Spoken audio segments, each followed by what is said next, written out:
Hello friends, so welcome to one more video.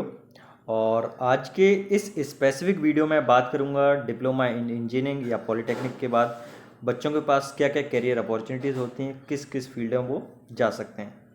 ये video मैं specifically इसलिए बना रहा हूँ क्योंकि कुछ मेरे स्टूडेंट्स हैं, उन्होंने डिमांड किया था, कुछ व्यूअर्स हैं, उन्होंने डिमांड किया था कि सर एक इस तरह का वीडियो ज़रूर बनाएं।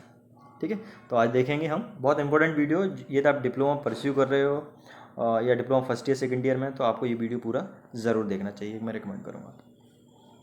तो सबसे पहले आप यहाँ पे देख सकते हैं करियर अपॉर्चुनिटी आफ्टर डिप्लोमा। तो यहाँ पे यदि मैं देखूँगा तो मैं 3 करियर अपॉर्चुनिटी हो सकती हैं आपका। एक तो हायर स्टडीज़ में आप जा सकते हैं, दूसरा आप देख सकते हैं जॉब के लिए, और तीसरा आप खुद का बिजनेस सेटअप कर सकते हैं। 3 अपॉर्चुनिटीज़ हैं, इनके बारे में हम जैसे ही आपका जो वीडियो बढ़ेगा आगे इनके डिटेल्स के बारे में बात करेंगे।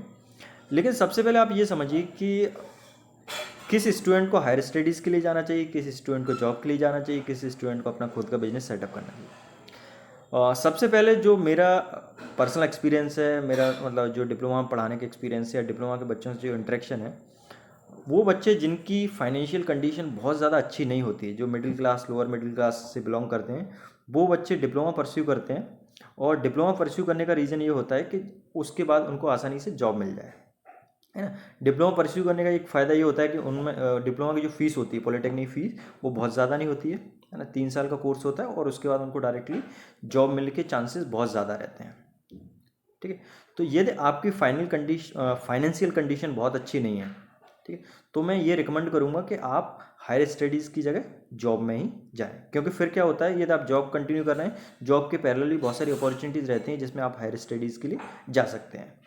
ठीक है, तो हाँ, यदि आपकी फाइनेंशियल कंडीशंस अच्छी हैं और आपका मन है कि आप ज़्यादा पढ़ें, है ना, ज़्यादा कोर्सेज करें, या फिर आपको टीचिंग वाली जॉब में जाना, तो ऑब्वियसली आपको हायर स्टडीज़ में जाना चाहिए। हायर स्टडीज़ के अपने प्लस माइनस फ़ायदे हैं और जॉब में जाने के अलग फ़ायदे। तो यदि आपकी फाइनेंशियल कंडीशन अच्छी है तो सर्टेनली आपको हायर स्टडीज़ के लिए जाना चाहिए। बिजनेस बिजनेस एक डिफ़िकल्ट टास्क है।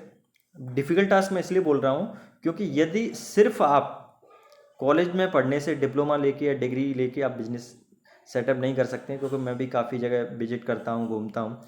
तो बिजनेस के लिए apart from your technical knowledge और भी बहुत सारी चीज़ों की ज़रूरत होती है। बहुत सारी चीज़ों में क्या हो सकता है, आपको मार्केट की कंडीशन पता होना चाहिए, है ना। आपको पता होना चाहिए कि जो आप बिजनेस सेटअप करने जा रहे हैं उसका टारगेटेड कस्टमर क्या है ना। तो वो सारी चीज़ें आपको पता होना चाहिए। आपको मार्केट विजिट करना पड़ेगा, तो है ना। तो बिजनेस के लिए बेसिकली क्या है कि बिजनेस सेटअप करना है आपको, तो क्या करना पड़ेगा। 2 तरह के लोग बिजनेस कर सकते हैं। एक तो ये है कि जैसे जिसका मतलब पहले से जिसके घर पे बिजनेस चल रहा हो, है ना, जिसके फादर हैं या जिनके रिलेटिव हैं वो बिजनेस कर रहे हो, तो उसी बिजनेस को वो जो कैंडिडेट है जिसने पॉलिटेक्निक किया हुआ, उस बिजनेस को वो आगे बढ़ा सकते हैं या उस तरह के बिजनेस को सेटअप कर सकते हैं।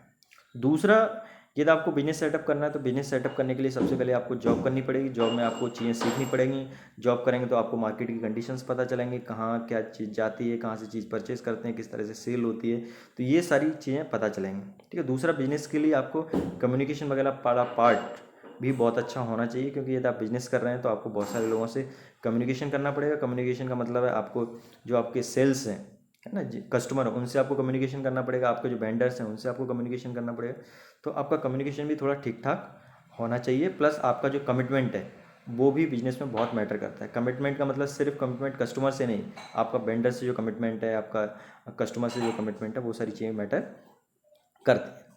अब इसके बाद आप देखेंगे यहाँ पे हायर स्टडीज़ की मैं बात करूँ तो हायर स्टडीज़ में क्या क्या अपॉर्चुनिटीज़ होती हैं। तो हायर स्टडीज़ की यदि मैं बात करूँ तो यहाँ पे बी बी टेक के लिए जा सकते हैं। ये तो आपको सबको मालूम होगा, बी टेक कर सकते हैं। जैसे यदि आपने मैकेनिकल में डिप्लोमा किया तो मैकेनिकल इंजीनियरिंग बी टेक कर सकते हैं। ऑटोमोबाइल में डिप्लोमा किया तो ऑटोमोबाइल में बी टेक कर सकते हैं, है ना। सिविल से डिप्लोमा किया तो सिविल में बी टेक कर सकते हैं। तो ये है। इसके अलावा जो ज़्यादातर बच्चों को नहीं पता रहता है वो एडवांस डिप्लोमा कर सकते हैं, है ना। बहुत सारी ऐसी एजेंसीज़ हैं, इवन सेंट्रल गवर्नमेंट है, उसने भी उसका भी स्किल डेवलपमेंट है बहुत बड़ा फोकस है, तो उनने स्किल डेवलपमेंट के सेंटर्स खोल रखे हैं। वहाँ पे आप एडवांस डिप्लोमा कर सकते हैं। इवन कुछ यूनिवर्सिटीज़ हैं वो भी एडवांस डिप्लोमा ऑफर करती हैं। आपका एमएसएमई है, एमएसएमई के अलग अलग मतलब आप डिस्ट्रिक्ट में सेंटर मिल जाएंगे, या फिर कुछ बड़ी जगह होती है वहाँ पे तो आपको सेंटर मिल जाएंगे, और वो स्पेसिफिक स्किल डेवलपमेंट के कोर्सेज ऑफर करते हैं, एडवांस डिप्लोमा ऑफर करते हैं। तो ये ज़रूरी है।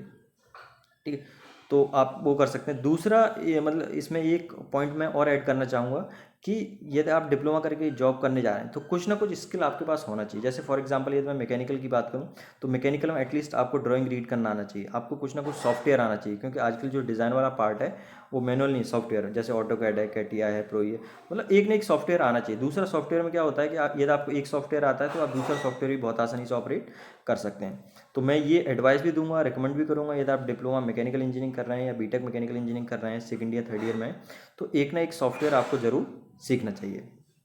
ठीक है, तो ये एडवांस कोर्सेज कर सकते हैं। इवन क्या होता है, जैसे आपने डिप्लोमा कर लिया, आपको जॉब नहीं मिल रहा है, तो यदि आप घर पे बैठ गए तो बिल्कुल बेकार कंडीशन है ना। उसके बाद आप कोशिश करिए जॉब मिल जाए, या जॉब नहीं मिल रही तो आप कुछ ना कुछ स्किल डेवलपमेंट की कोशिश करिए, है ना। जैसे फॉर एग्जांपल अभी सीएनसी ऑपरेटर, वीएमसी ऑपरेटर, इनकी बहुत ज़रूरत पड़ती है, ये इसका कोशिश कीजिए, इनकी प्रोग्रामिंग सीखिए।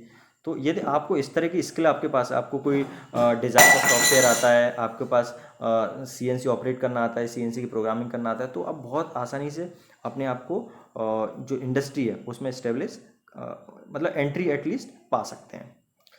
उसके बाद ये बी टेक के अलावा जैसे यदि आप जॉब कर रहे हैं, सॉरी डिप्लोमा के बाद यदि आप जॉब कर रहे हैं तो जॉब के पहले आप AMIE भी कर सकते हैं। ये बेसिकली इंस्टीट्यूशन ऑफ इंजीनियर्स मतलब कोलकाता है, वो ऑफर करते हैं। और इसकी जो ये एक तरह का सर्टिफिकेशन कोर्स है, लेकिन इसकी जो वैल्यू है, इसकी वैल्यू आपका जो बी टेक है उसकी इक्विवेलेंट है ना। और इसमें टाइम फ्रेम का भी मतलब थोड़ा फ्लेक्सिबिलिटी रहती है, इसमें पार्ट ए पार्ट बी रहते हैं। तो ये आप इसके बारे में डिटेल्स देख सकते हैं। आप मतलब इसको जॉब के पहले ही कर सकते हैं, क्योंकि इसमें आपको क्लासेस अटेंड करने की ज़रूरत नहीं रहती है।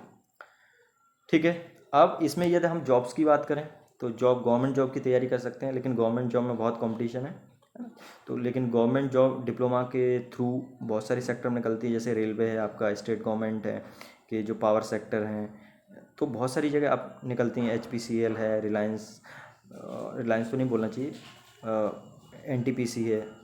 तो आप ये खुद ही सर्च कर सकते हैं कि आपकी जो यदि आप मैकेनिकल इंजीनियरिंग में डिप्लोमा कर रहे हो तो कौन सा गवर्नमेंट जॉब्स हैं। इवन मैंने खुद के कुछ वीडियो बनाए हुए हैं जिसमें मैंने बताया हुआ है, सिविल इंजीनियरिंग के स्टूडेंट है तो आपके लिए कौन सी डिप्लोमा की जॉब है, कंप्यूटर साइंस के हैं तो कौन सी जॉब है, तो वो आप सर्च कर सकते हैं। दूसरा, डिप्लोमा के स्टूडेंट का बहुत बड़ा सेक्शन है ना, बहुत बड़ा पार्ट ऑब्जर्व करता है प्राइवेट सेक्टर, है ना। और प्राइवेट सेक्टर में ऐसा नहीं है कि आप बहुत लो पे ही रहेंगे, हो सकता है आपकी स्टार्टिंग 9,000, 10,000, 12,000 से हो, लेकिन जैसे जैसे आप चीज़ें सीखते जाते हैं तो उस हिसाब से आपकी सैलरी बहुत एक्सपोनेंशियली ग्रो करती है ना। बशर्ते आपके अंदर लर्निंग एटीट्यूड होना ज़रूरी है। यदि आप सीखेंगे नहीं तो फिर आप मुश्किल में आ जाएंगे। यदि आप इंडस्ट्री में काम कर रहे हैं, एक्टिवली काम कर रहे हैं, मेहनत कर रहे हैं, सीखते जा रहे हैं, तो ग्रोथ एक उसका एक तरह से साइड इफ़ेक्ट हो जाएगा ना, ग्रोथ मिलना कन्फर्म है। ये है। फिर हमने बात की बिजनेस की। बिजनेस के बारे में ऑलरेडी बता चुका हूँ किस तरह का आप बिजनेस सेटअप कर सकते हैं। देखिए, एक तो बिजनेस का मतलब ये नहीं कि आप पता चले परचून की दुकान खोल के बैठे हैं, है ना। बिजनेस का मेरा यहाँ से मतलब ये है कि यदि मैं मैकेनिकल इंजीनियरिंग का स्टूडेंट हूँ तो कुछ ना कुछ मैकेनिकल इंजीनियरिंग से रिलेटेड बिजनेस ओपन करूँ, या कुछ ना कुछ टेक्नोलॉजी से रिलेटेड बिजनेस ओपन करूँ। अदरवाइज परचून की दुकान खोलना ही है तो फिर आपको डिप्लोमा करने की उसका कोई मतलब नहीं रह जाता है। ठीक है, तो इस तरह का बिजनेस, लेकिन इस तरह के बिजनेस के लिए पहले आपको मार्केट का रिसर्च करना पड़ेगा, क्या रिक्वायरमेंट है ना। आपको देखना पड़ेगा आपका टारगेटेड कस्टमर कौन है, कहाँ से आपको मटेरियल मिलेगा। तो बिजनेस करने के लिए बहुत बड़ा दिमाग चाहिए और आपको सोच भी बड़ी चाहिए होती है। जनरली ये सारी चीज़ें आपको कॉलेज में नहीं सिखाई जाती हैं, ये जब आप मार्केट में आएंगे तभी ये सारी चीज़ें आप सीख पाएंगे।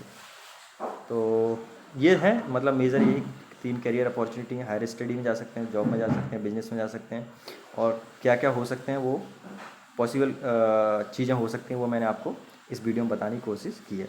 तो आई होप ये इन्फॉर्मेशन आपको अच्छा लगा होगा। यदि अच्छा लगा हो तो प्लीज़ वीडियो को लाइक, चैनल को सब्सक्राइब करें, वीडियो को लाइक करें।